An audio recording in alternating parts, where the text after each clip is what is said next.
Amona kondo la mwana kaniva pambwanzile. Amona kondo la mwana kaniva pambwanzile.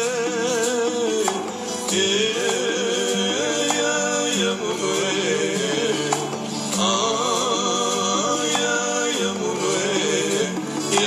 Ya munoe lu falwanka dilune. Ya munoe lu falwanka dilune.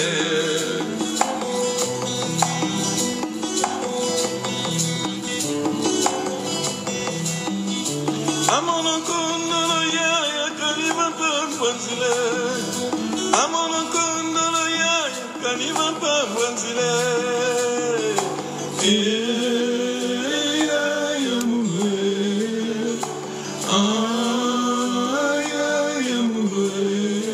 Ya munoe lu falwanka dilune.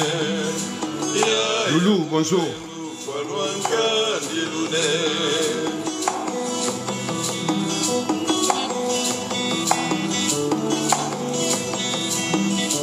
Amona kondo la mbuta kaniva pambwanzile. Amona kondo la mbuta kaniva pambwanzile. Badi mama ya munoe. Ya munoe. Ya munoe lu falwanka dilune. Ya munoe lu falwanka dilune. Oui, il y a une musique à Lolo. Mama Kimumbu, Mama Kimumbu, kama pasikeni na Kimumbu. Yorobo. Mama misere, mama misere, kama pasikeni na misere. Partagez la vidéo, chers amis. À nouveau, nous allons parler du Congo. La République a démocratisé du Congo. Partagez la vidéo, invitez vos amis, faites venir les vôtres. Il y a des choses que nous devons dire, histoire de mettre à jour la conscience collective Congo et les amis du Congo qui nous soutiennent dans la lutte que nous avons pour la libération des terres de nos ancêtres. Partagez la vidéo. Amona kondo la mwana kaniva pambwanzile. Amona kondo la mwana kaniva pambwanzile. Ya munoe. Ya munoe. Ya munoe lu falwanka dilune. Ya munoe lu falwanka dilune.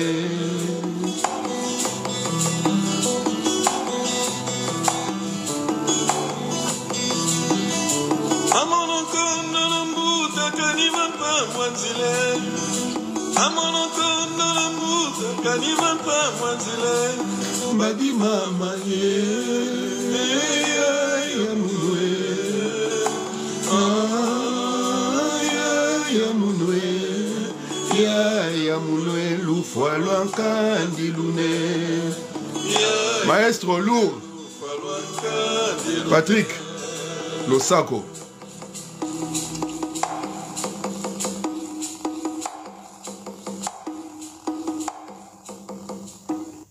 Yenge kiano bampangi ya Luzolo. Moyo wetu bande kwa Grand Kasai. Jambo jambo banduku wapenzi. Bakulaka Losako ekinyo. Totika ete mawe javidi mukulu wa Kongo mongali nangila wamba ya la Kongo kita Kongo mungu baba onya songo. Nyamuzinda. Njakomba. Njambia mpungu kwa tulendo azala na bino. Pe mabota na bino. Abenisa bino tina 15e génération. Afongola bino miso bokoma na clairvoyance. Bosengela komona bachor, basoro bondo bazonkion. Bakadia mpemba bato asoloka o balingite kongwe telema. Afongola bino matoi, bosengela koyoka liloba ya nzambe. Bomo ya seko, po oya bakoko ekotika la libela na libela.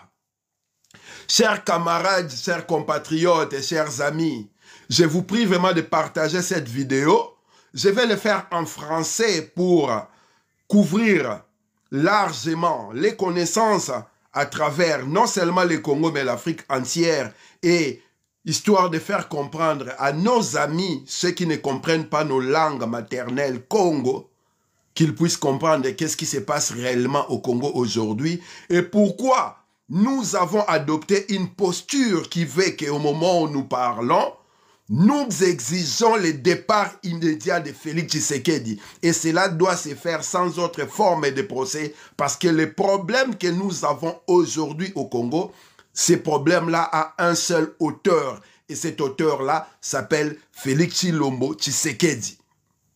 Partagez la vidéo, faites venir vos amis, ceux qui ont du mal à comprendre la quintessence de la problématique qui ruine, qui ronge, qui met le Congo dans cette situation comateuse.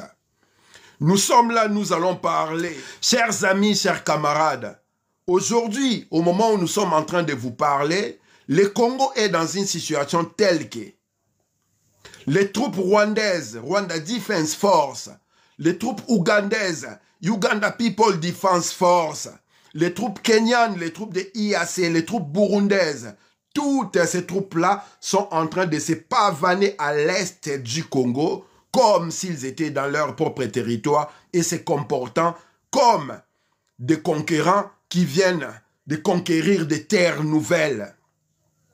À l'heure où nous sommes en train de parler, chers amis, le Rwanda Defense Force, sous couvert du M23, le mouvement du 23 mars et l'AFC de Corneille Nangaa sont en train de conquérir des terres en RDC. Tout en chacun, tout le monde aujourd'hui est en train de crier. Tout le monde veut que les Congolais se mettent ensemble pour dégager l'occupation actuelle, l'occupation dont j'ai fait allusion à ce moment. Devrais-je rappeler à tout le monde, tous ceux qui comprennent là maintenant qu'il y a un sérieux problème au Congo, que ça fait plus de 25 ans que nous autres, nous parlons de l'occupation de la RDC. Ça fait plus de 25 ans que nous avons défini les problèmes du Congo, que nous parlons du génocide bantou actuel. Ça fait plus de 25 ans que nous sommes en train de dire qu'au Congo, à chaque heure, il y a plus de 48 femmes, hommes, enfants, jeunes et vieux violés. Lorsque l'International Rescue Committee sort en 2006 son rapport qui voulait que, en ce moment-là, il y avait plus de 6 millions de morts liés directement ou indirectement aux atrocités, aux guerres qui ont eu lieu en RDC entre 1998 et 2006. Lorsque nous battions les pavés dans l'Occident pour faire comprendre au monde qu'il y a un génocide au Congo et ce génocide est orchestré par Paul Kagame qui est soutenu par la communauté internationale de l'Occident. Tout le monde était là, nous regarder de travers. On nous regardait bizarrement. Nous sommes allés jusqu'à interdire des concerts, des prestations des artistes et musiciens, leaders d'opinion, ceux qui ont la voix qui porte pendant 10 ans. Pas parce que nous avions envie d'interdire la musique, simplement parce que nous avons fait un constat que ces leaders d'opinion, pendant que le leur était tué, pendant que leurs parents, leurs papas, leurs mamans, leurs enfants, leurs filles, leurs frères, leurs sœurs étaient décimés et ils étaient en train de danser. Histoire de mettre la conscience en éveil chez les Congolais, et sachant que les Congolais, c'est quelqu'un qui a retiré le cerveau du crâne à sa place naturelle pour les ramener au bassin. Et ne sachant faire qu'un seul mouvement, celui de remuer la hanche, danser. Le mouvement de Coït, nous avons dit, nous allons arrêter cette musique-là qui fait danser, qui empêche à ce que le cerveau soit à son endroit et puisse faire son travail conséquemment. Depuis 2001, nous dénonçons la situation actuelle.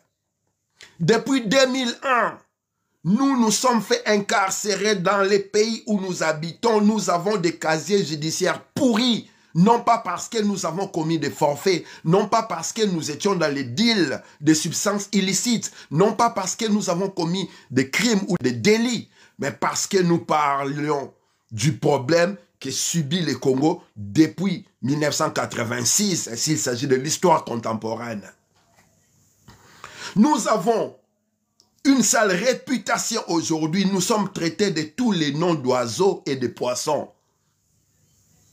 Des choses qui nous font rire comme pas possible.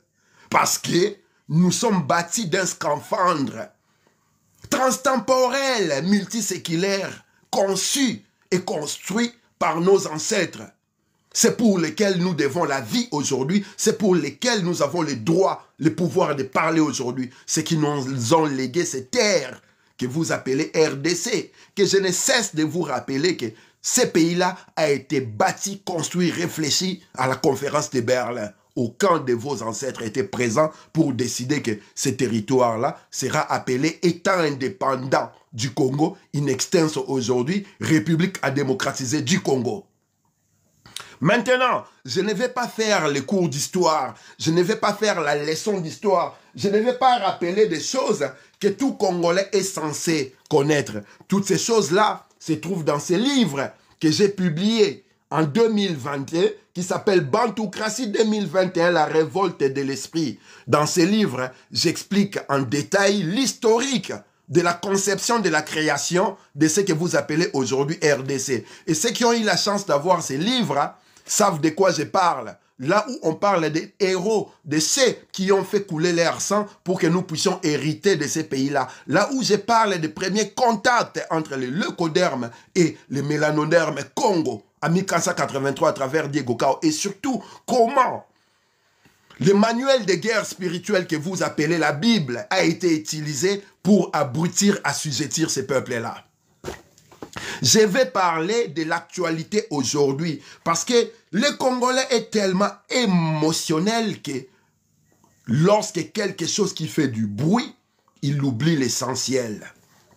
Il a fallu que la ville de Goma puisse tomber pour que ceux qui viennent raconter des bêtises, de l'idiotie, ceux qui ramènent la conscience collective Congo dans les caniveaux, dans les réseaux sociaux, puissent parler de l'occupation. Tout le monde, ceux qui sont dans les randos, ceux qui sont dans des histoires de Magoda, ceux qui sont dans des histoires de polémiques, ceux qui sont dans du n'importe quoi, tout le monde a pris la parole pour parler du Congo. Quelque chose que nous applaudissons. Mais cela ne devrait pas être fait sporadiquement. Ça devait être fait tous les jours, comme nous le faisons tous les temps. Ma page, lorsque vous y allez, vous verrez du début à la fin, elle ne parle que du Congo et des problèmes du Congo. Cela ne veut pas dire que je suis un Congolais exceptionnel. Cela ne veut en aucun cas dire que je suis un Congolais différent pour faire que toute ma vie, ma jeunesse soit sacrifiée pour ces pays-là et surtout pour des individus que j'ignore l'existence et qui seront les premiers à lever leurs armes et à me tirer à bout portant. C'est un sacrifice que nous avons hérité de nos ancêtres. C'est par ascendance que nous l'avons pris. Et nous portons ces sacrifices-là, nous portons ces combats-là, puisque avant nous, nous avons eu des gens, des héros comme les Pierre Moulele, des gens comme des Patrick Lumumba, les gens comme des Mfumu Kasavubu, les gens comme des Mvuluzi Kimbangu, des gens comme des Panda Farnanan, des gens et des gens de Mvita Nkanga, de Kimpa Vita, de Mpanzu Nzinga, de Nzinga Nkuf, une pléthore, Nganga Mankaba, Nzumbi Ganga, tous ces gens-là ont lutté, ont sacrifié de leur vie pour que nous puissions, nous, aujourd'hui, avoir le droit d'exister et de parler. Et lorsque nous portons ces combats-là, ça veut dire que nous sommes préparés à tous les coups. Et comme vous pouvez le savoir, je vous ai dit, nous sommes bâtis d'un scaphandre ancestral qui a été façonné avec le sang de nos ancêtres, le sang de nos martyrs, le sang de nos héros. Toutes armes forgées contre nous sera sans effet. Voilà pourquoi nous tenons toujours la dragée haute, encore aujourd'hui, dans ces combats. Au moment où nous sommes en train de parler, chers amis, les troupes rwandaises, Rwanda Defense Force, sous couvert du M23, sont en train d'avancer vers Kalemi. Bukavu est tombé, Uvira est tombé, Goma est tombé. Mais avant Bukavu, Uvira, Goma, il y avait Bunagana, il y avait Minembwe, il y avait Minova, il y avait Sake, il y avait Kichanga, il y avait une pléthore de villages Congo qui ont été occupés par ces troupes-là. Et pendant cette avancée-là, c'est nous qui parlions tous les jours de ces problèmes-là, favorisés par qui? Félix Tshisekedi. Qui ne sait pas que Félix Tshisekedi, en 2018, a signé un deal, entre guillemets, avec Kabila pour qu'ils puissent diriger ensemble, qu'il y ait une transition pacifique d'après ses propres dires. Il les répète à tue-tête à qui veut l'entendre. Qui n'a pas vu Félix Tshisekedi aller à Kigali contracter avec Paul Kagame, autoriser Rwanda Air de voler et d'atterrir sur tous les aéroports de la RDC, autoriser la police rwandaise de venir sécuriser l'Est du Congo, autoriser le Rwanda Defense Force à se déployer au Congo pour combattre les soi-disant FDLR. Qui n'a pas vu Félix Tshisekedi aller en Ouganda contracter avec Museveni, lui donnant l'autorisation de construire les routes de l'Est du Congo, lui donnant l'autorisation d'exploiter le pétrole du lac Victoria, lui donnant l'autorisation de déployer les troupes ougandaises, les Uganda People Defense Force, afin de traquer les ADF. Les ADF, ces forces qui sont censées combattre Museveni, mais qui, par magie, qui miraculeusement commettent leurs exactions au Congo, en RDC, là où Museveni n'habite et ne dirige. Les FDLR, des troupes qui sont censées combattre Paul Kagame, mais miraculeusement par magie, ne font leurs atrocités qu'en RDC, là où Paul Kagame ne s'y trouve.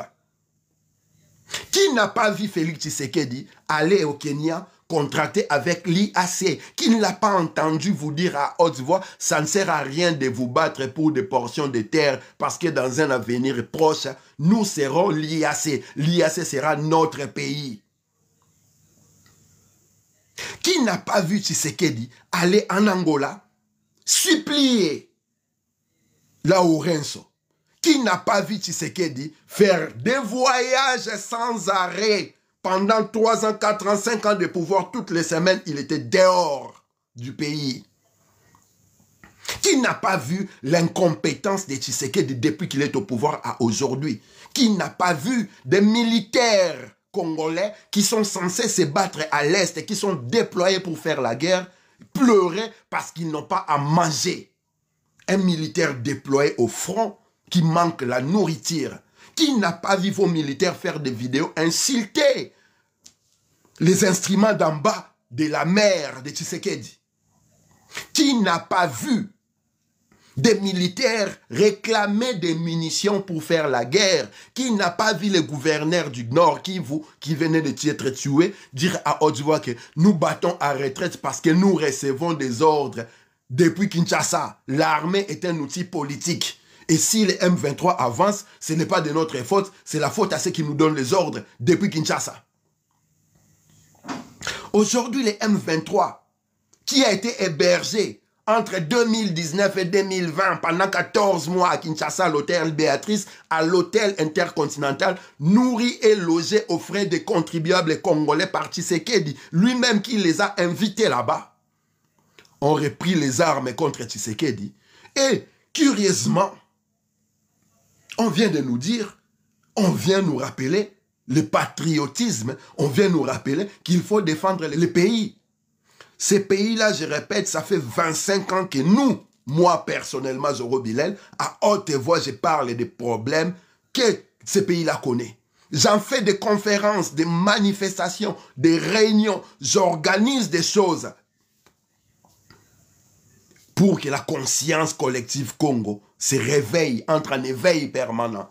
Je vous ai dit, ceux qui ont ces livres vont vous témoigner. Là-dedans, il y a un chapitre qui s'appelle « Le Congo est un combat permanent ». Ce n'est pas un combat sporadique parce que Goma est tombé, que vous prenez conscience pour venir parler, Goma est tombé, Rwandais, etc.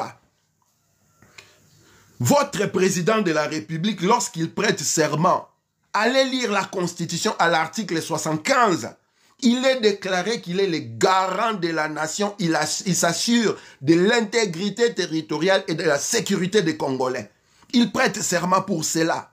Il est censé être le garant de la nation, s'assurer de l'intégrité territoriale et de la sécurité de tous les Congolais.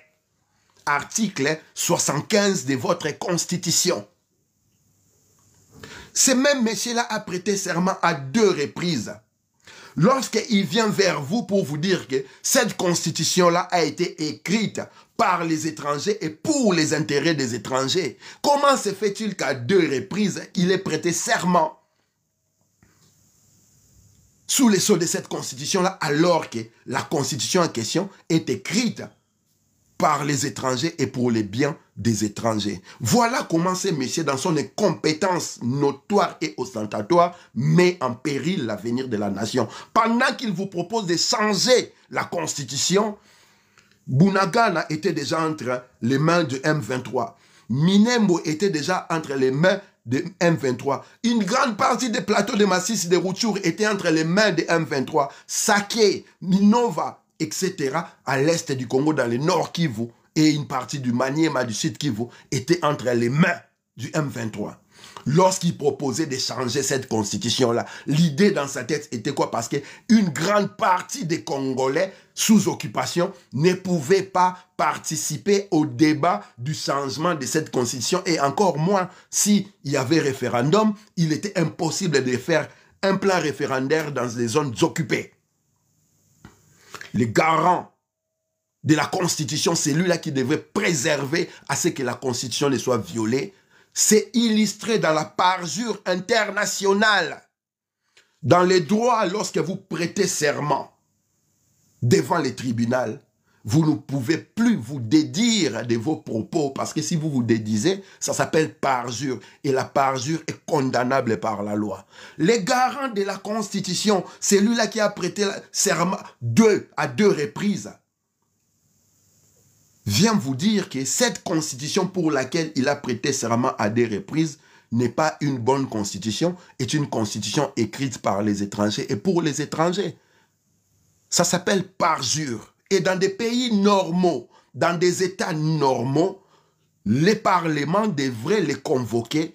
Il y aurait eu une motion de censure demandant la destitution immédiate de Tshisekedi. Je vous jure, si Tshisekedi était en France ou aux États-Unis, dans des pays comme l'Allemagne, dans des pays comme l'Australie, il serait démis de ses fonctions par les parlements.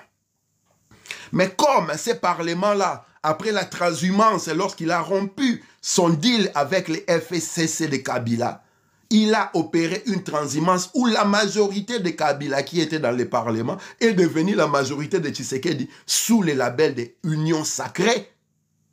On ne pouvait pas attendre à ce que ces parlements-là, disons, l'Assemblée nationale et le Sénat puissent sortir l'idée de convoquer Tshisekedi au Parlement afin qu'il s'explique par rapport au fait qu'il s'est dédié de son engagement selon la Constitution qui veut qu'il protège, qu'il s'assure du respect de la Constitution.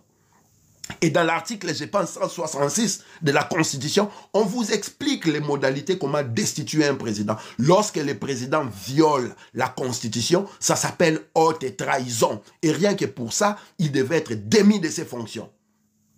Si ce n'était pas l'Assemblée nationale qui l'appelait, c'est le Sénat, c'est-à-dire les parlementaires, à défaut de quoi? C'est la Cour constitutionnelle. Mais vous savez pertinemment que les 9 juges qui président la Cour constitutionnelle de RDC ont été nommés par Tshisekedi. Tous les 9 juges sont de sa province natale et de sa tribu. Donc, il était hors de question de penser qu'un membre de la Cour constitutionnelle, un membre du Parlement, c'est-à-dire le Sénat et l'Assemblée nationale, puissent attraper la balle au bon par rapport au fait que Tshisekedi s'est dédié de son serment pour le destituer.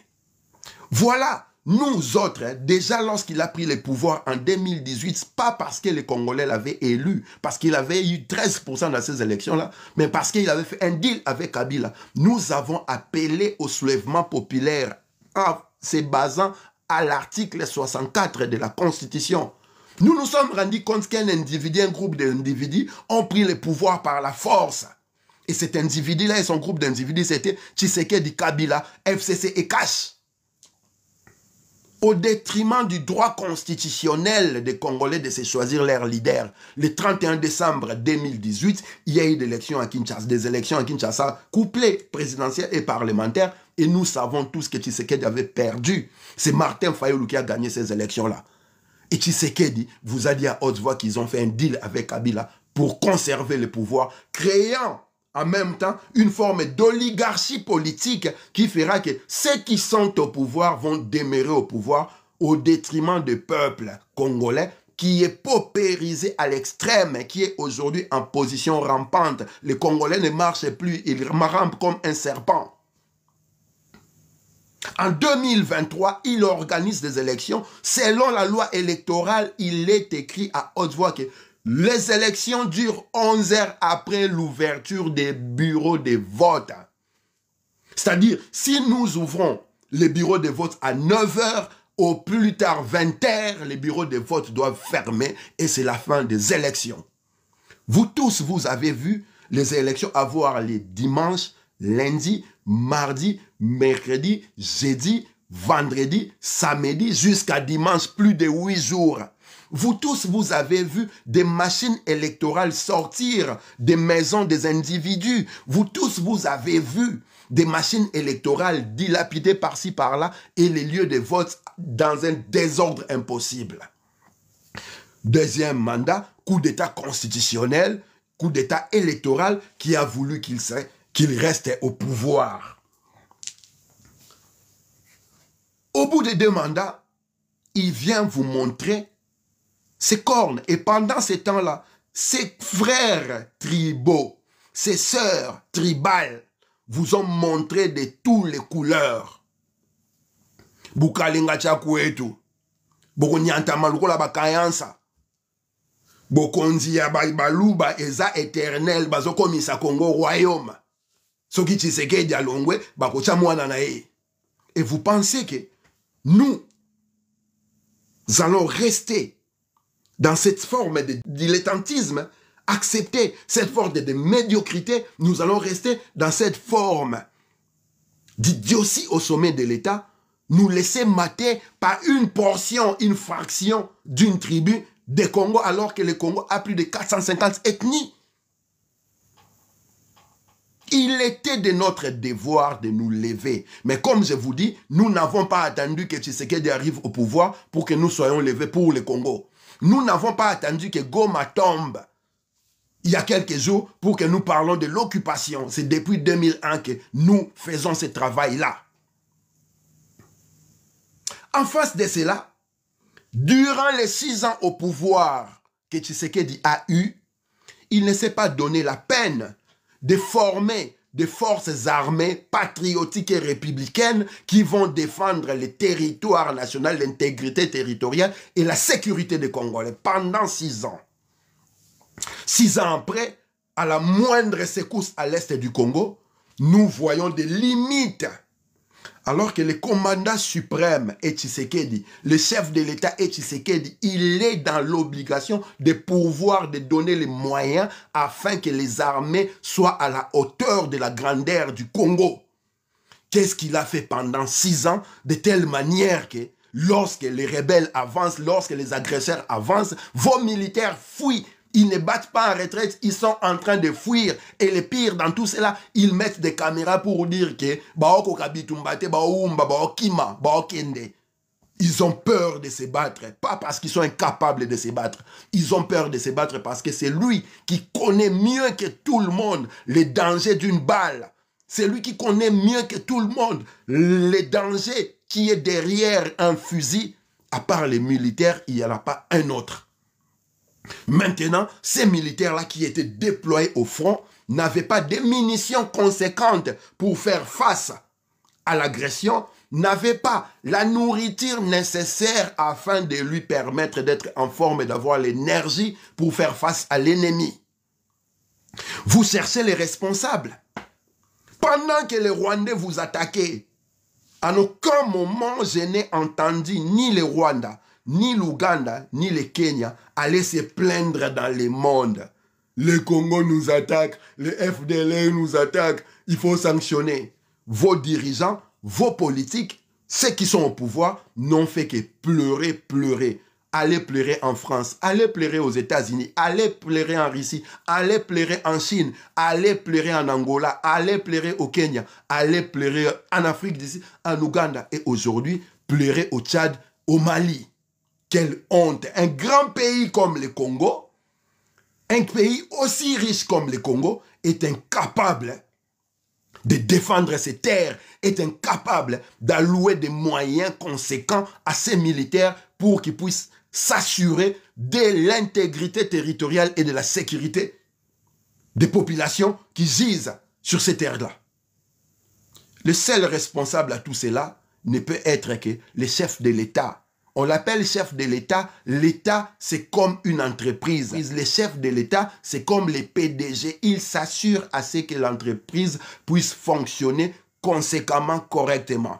L'État, c'est l'administration du territoire et des populations qui sont sur ces terres-là. C'est pourquoi on l'appelle chef de l'État, chef de l'entreprise.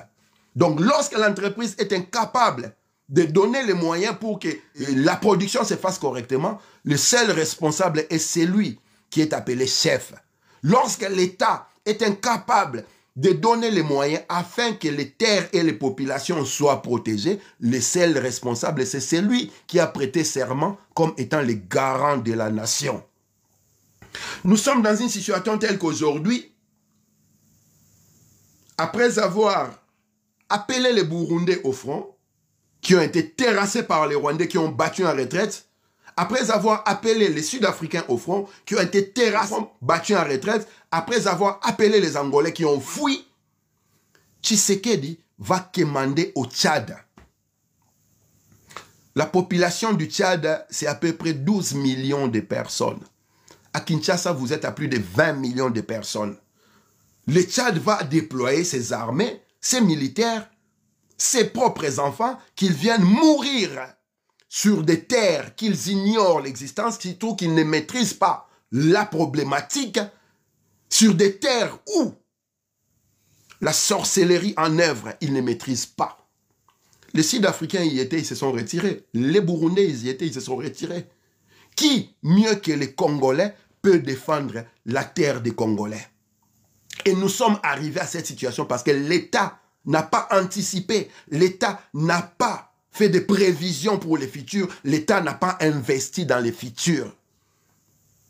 Pour la simple raison que des parvenus qui sont arrivés au pouvoir ne se posaient pas de questions sur la situation du peuple, la situation de nos territoires. Leur seul problème était s'enrichir autant que c'est peu, parce que pour eux, le temps est si bref dans la peau du chef. Voilà pourquoi les bénéfices, ils vont tout encaisser et ne laisser rien dans les caisses de l'État.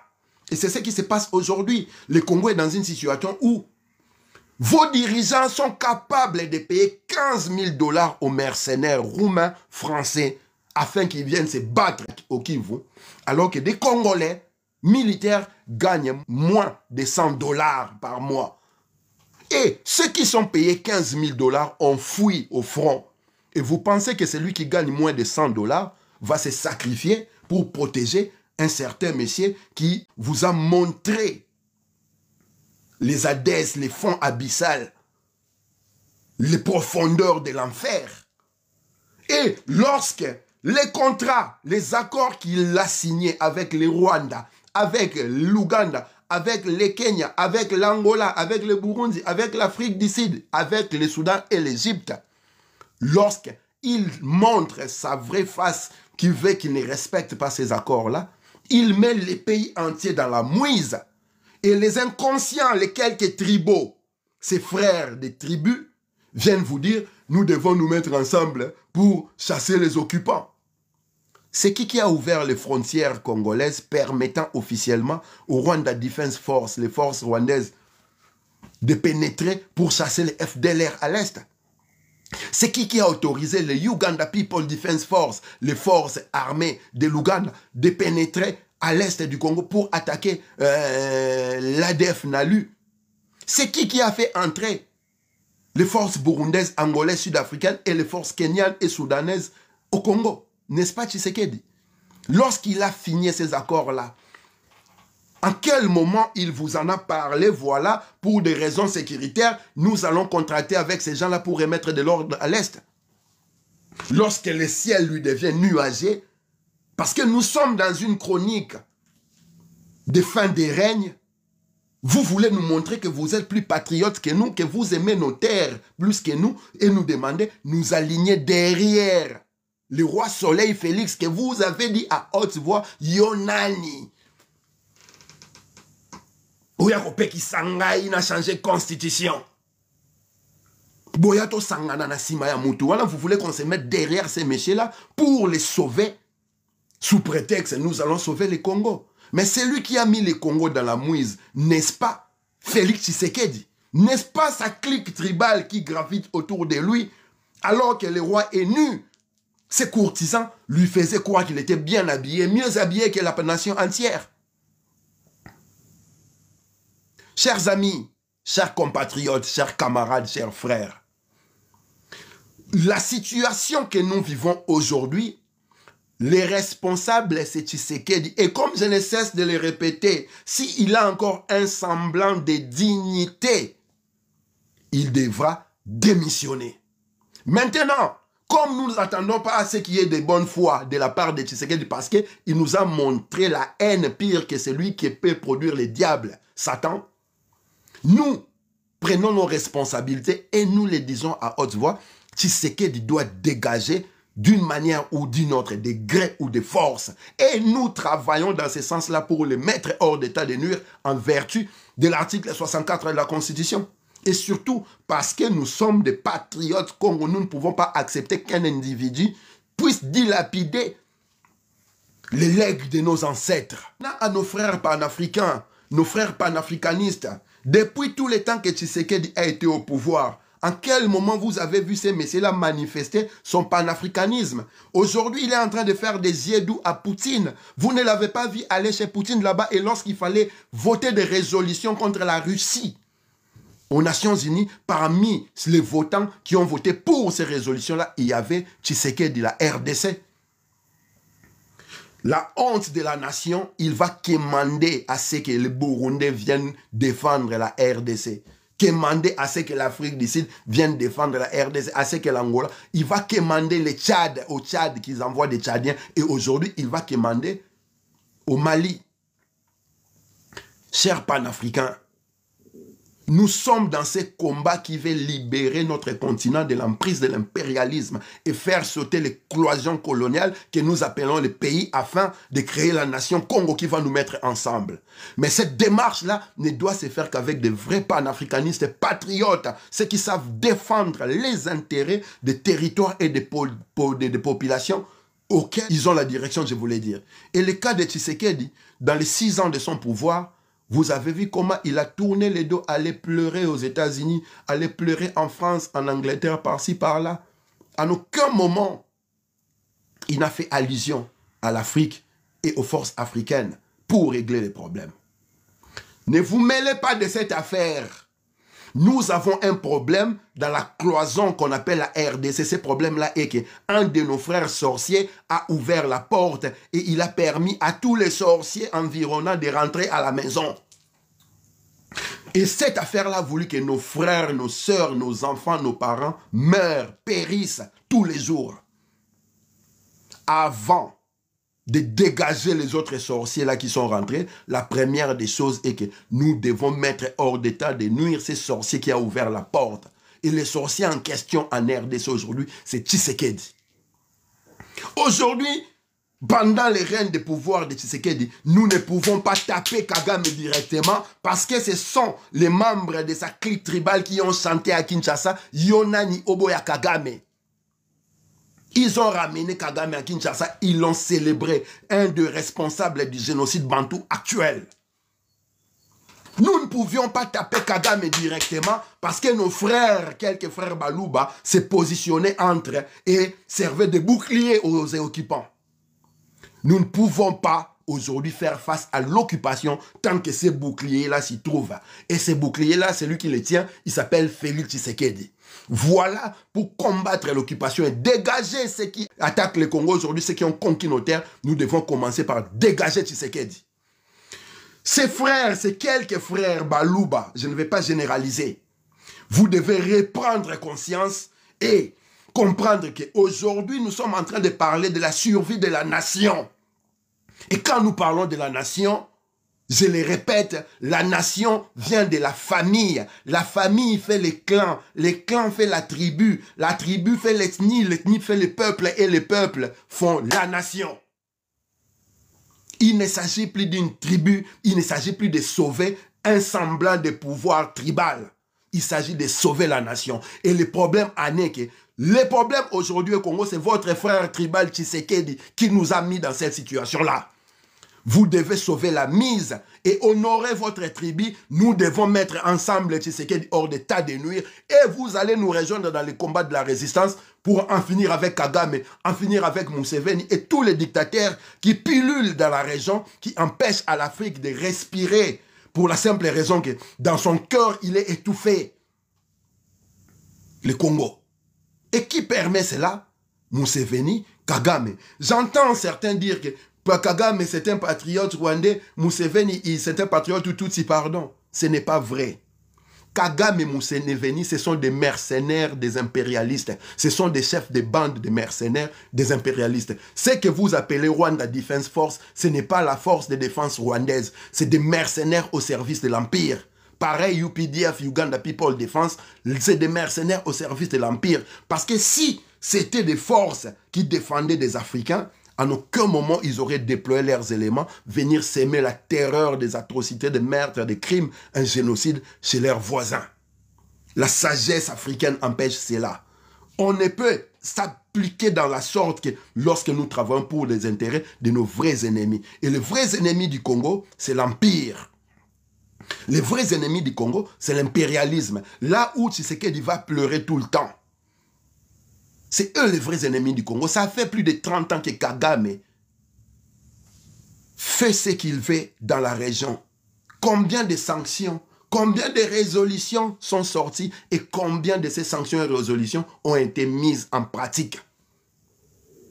Nous devons neutraliser Kagame, nous devons neutraliser Museveni. Et pour se faire cher panafricain, nous devons commencer par neutraliser Tshisekedi qui sert de bouclier à ces gens-là. Le combat aujourd'hui n'est pas différent des combats que nous avons toujours menés depuis. C'est celui de la libération du Congo. Sauf que il y a un problème. Les sorciers aujourd'hui au Congo s'appellent Tshisekedi. On doit les mettre hors d'état de nuire. Il est hors de question aujourd'hui de sauver Tshisekedi. Il doit dégager. Parce qu'il a montré une incompétence, une incapacité notoire à s'assurer du bien-être collectif des Congolais. Le Congolais est paupérisé à l'extrême, je l'ai dit. Le Congolais est en train de ramper comme des serpents. Le Congolais ne sait plus marcher correctement. Je vous donne l'exemple et je répète à nouveau comment dans des armées sérieuses, on peut payer des mercenaires 15 000 $ et les enfants du pays moins de 100 $. Il n'y a pas un problème quelque part. Le combat n'est pas de sauver Tshisekedi parce que Tshisekedi est le problème aujourd'hui. Chers panafricanistes, désolidarisez-vous de ces messieurs parce qu'en aucun moment, il a montré cette volonté panafricaniste. En aucun moment, il a montré cette volonté patriotique africaine. Vous ne l'avez pas vu en Israël en train de taper sa tête avec un équipage dans la tête au mur de lamentation. Vous ne l'avez pas entendu dire à haute voix qu'il faudra louer l'Israël, etc., oubliant que l'Israël de la Bible n'a rien à voir avec l'Israël, l'antichrist sioniste aujourd'hui. Et toute personne qui est dans le vrai combat connaît ces subtilités-là. Lorsque vous avez quelqu'un qui est censé être votre président et qui soit incapable de sortir les diables du détail, il y a un gros problème. Et le gros problème, les Congolais sont en train de le vivre aujourd'hui. Tshisekedi nous a ramenés à la case départ, c'est-à-dire en 1997, lorsque les Rwandais ont pris le pouvoir en RDC sous couvert de l'AFDEL. En 6 ans qu'il a eu au pouvoir, il aurait pu monter des armées capables de défendre. Vous savez, il faut combien de temps pour former un militaire sérieusement pour qu'il soit capable de faire la guerre? 6 mois. Comptabilisez maintenant dans 6 mois, pendant 6 ans. C'est-à-dire, si il fallait former des militaires on aurait 12 militaires parce qu'on forme un militaire en 6 mois. Maintenant, imaginons s'il avait recruté 10 000 jeunes entre 18, disons entre 16 et 20 ans pour les former dans les 6 ans, nous aurions en ce moment 120 000 militaires prêts à faire la guerre. Mais les militaires prêts à faire la guerre, ce n'est pas suffisant parce que ce n'est pas ce qui manque au Congo. Un militaire doit être bien nourri, bien logé, bien habillé et surtout bien armé. Et pour ce faire, c'est l'État qui doit se charger de cela. Qu'est-ce que l'État congolais a fait de vos militaires pendant 6 ans? À part les mettre dans une pauvreté extrême à tel point qu'ils sont en train de pleurer dans des vidéos tous les jours parce qu'ils manquent à manger. Voilà pourquoi ils battent en retraite.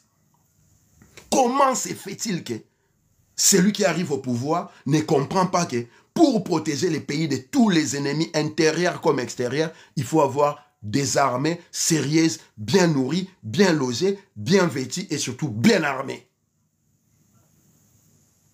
Admettons, les FARDC sont infiltrés, parce que moi j'appelle les FARDC, Forces Armées Rwandaises déployées au Congo. Je répète encore, dans les 6 ans, si Tshisekedi était sérieux, en formant 10 000 personnes, on aurait eu 120 000 militaires aujourd'hui. Qu'est-ce que Tshisekedi a fait? Et s'il avait investi conséquemment comme un chef de l'État, le Congo a besoin de plus de 5 millions de militaires pour défendre ces terres-là. Vu les richesses, vu les velléités de nos voisins qui veulent tout le temps nous foutre dans la merde, vu les yeux et les mains impérialistes sur nos territoires, nous avons besoin d'avoir des armées sérieuses. Et en 6 ans, Tshisekedi a montré ses limites. Et depuis que le Congo est Congo, on n'a pas connu une telle médiocrité. Voilà pourquoi j'ai fait cette vidéo.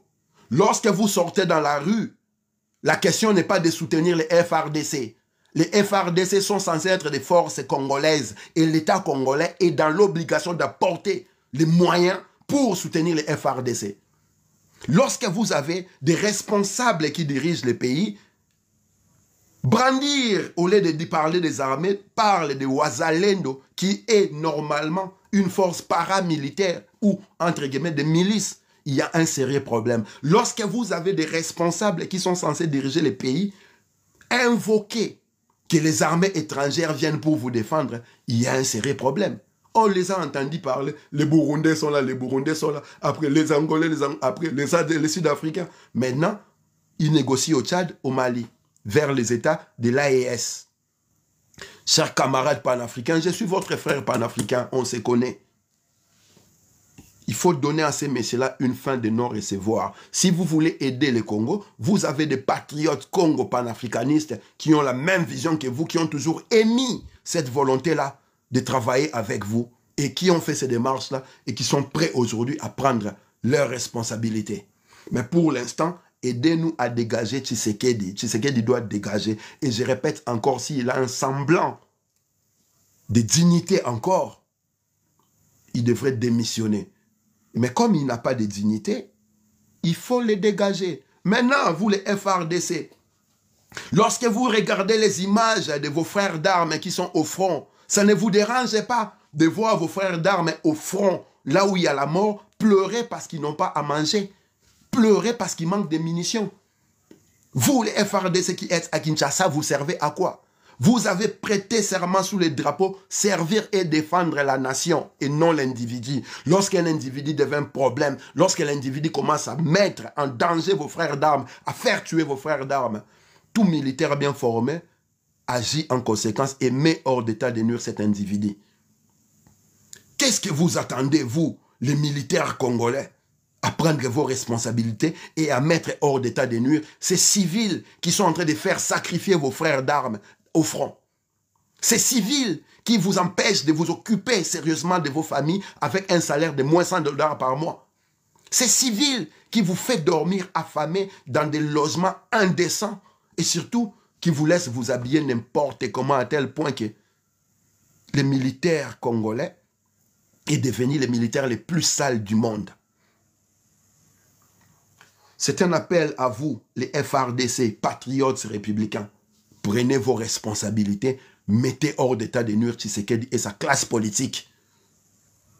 C'est en ce moment-là que nous allons commencer le travail. Maintenant, pourquoi il faut dégazer Tshisekedi, chers amis? Lorsque vous suivez Corneille Nangaa, il ne parle que de Félix Tshisekedi. Il ne fait qu'accuser Tshisekedi. Lorsque vous suivez, comment il s'appelle, Willy Ngoma M23, il ne parle que de Tshisekedi, il ne fait qu'accuser Tshisekedi. Lorsque vous écoutez Paul Kagame, il ne parle que de Tshisekedi, il ne fait qu'accuser Tshisekedi. Donc, si nous comprenons bien, leurs démarches militaires qui sont en train d'expérimenter maintenant au Congo, c'est dû au fait que Tshisekedi est là. Ce qui équivaut à dire que c'est Tshisekedi qui est le problème. Lorsqu'on met Tshisekedi hors d'état de nuire, M23, Kagame, Corneille Nangaa n'auront plus de raison de se battre, d'avancer leurs troupes parce que la personne qui a signé des contrats avec eux, la personne qu'ils accusent tout le temps, est mise hors d'état de nuire. Ce qui obligera à ce que les conflits soient gelés. Ce qui obligera à ce que là où se trouvent ces troupes-là, elles devront s'arrêter là parce qu'ils n'auront plus de raisons à argumenter pour avancer. Ça donnera à celui qui va prendre le pouvoir ou au militaire qui prendra le pouvoir le temps de répit pour se réarmer dans le but de reconquérir nos terres et ramener la guerre au Rwanda d'où elle est venue. C'est la simple politique. Tout étudiant en Sciences Po qui arrive en sa première année comprend que lorsque la guerre, il y a deux forces qui se battent et qu'il y a une personne dans l'une des forces est accusée, cette personne-là devient le problème. Donc cette personne-là doit s'écarter afin de geler le conflit. Il ne faut pas être savant pour comprendre cela.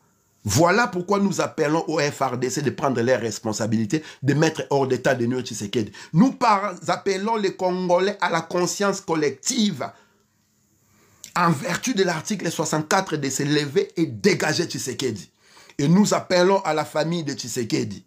Si vous aimez votre frère, si vous aimez vous-même et vos enfants, votre descendance, il y a encore temps de sauver l'honneur. Demandez à votre frère de démissionner, de quitter le pouvoir. À défaut de quoi, vous serez frappé d'indignité nationale.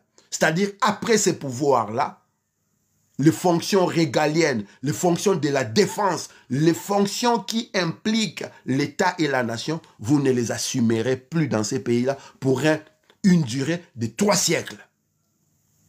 Et nous allons nous assurer à ce que la famille traîtresse de Tshisekedi, celle qui trahit le Congo depuis 1960, ne puisse plus avoir pignon sur rue nulle part au Congo comme l'est aujourd'hui avec Hitler.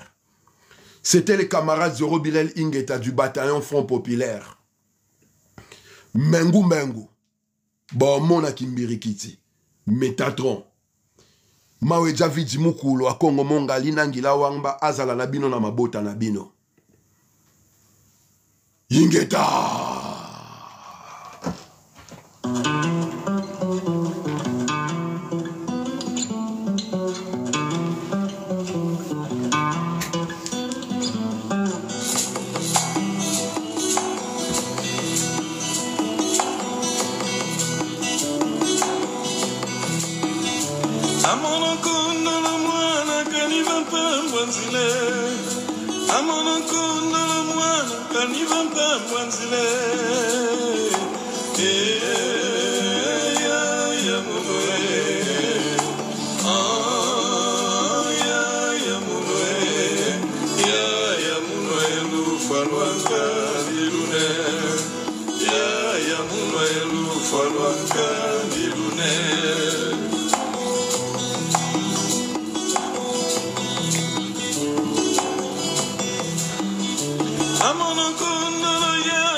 Je suis désolé, j'ai pas mes lunettes, j'arrive pas à lire. Hein.